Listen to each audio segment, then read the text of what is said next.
où les voitures se conduisent toutes seules. Un volant magique, sans personne pour le contrôler. En Chine, ce monde d'après existe. À Canton, une centaine de voitures autonomes circulent déjà sur une zone pilote de 150 km². On a testé pour vous. Attachez votre ceinture. A priori, le robotaxi a tout pour séduire. 250 km d'autonomie, un véhicule intelligent qui laisse passer piétons et cyclistes.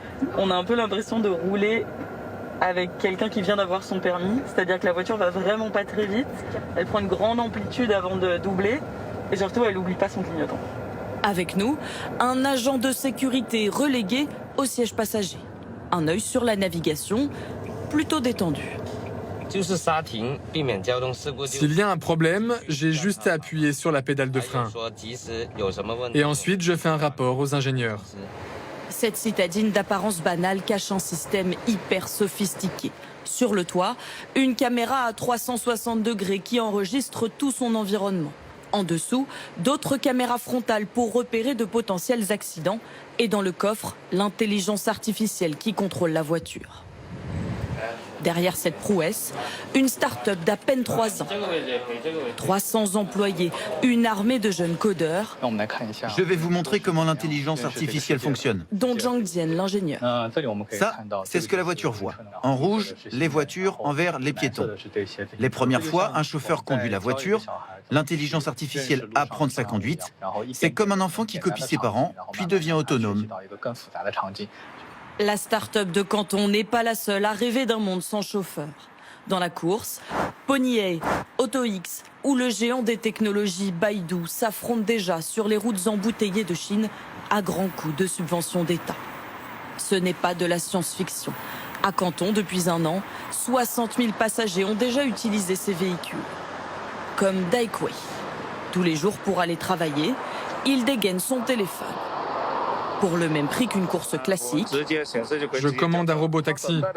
Il arrive dans une dizaine de secondes. Pour le rassurer, un écran de contrôle qui montre la route en temps réel. Et surtout, la présence obligatoire d'un agent de l'entreprise pour reprendre le contrôle à tout moment. C'est plus pratique, plus sécurisé aussi.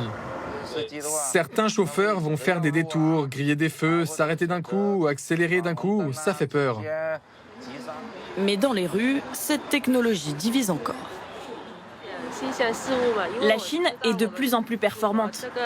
J'aimerais bien essayer. Oh, je ne pense pas que ce soit très sûr. Ça m'inquiète. Pourtant, plus de 90% des accidents de la route sont dus à l'erreur humaine. En Chine, comme dans le reste du monde, les fabricants de robotaxis comptent bien y remédier.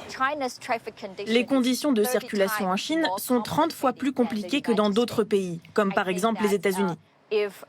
Donc je pense que si une voiture autonome peut conduire ici, elle peut conduire dans beaucoup d'autres pays. L'entreprise l'assure, aucun accident n'a été signalé. La Chine n'a pas encore établi de législation nationale, mais se donne un objectif: favoriser la mobilité partagée en remplaçant les véhicules de particuliers par des robotaxis à l'horizon 2040.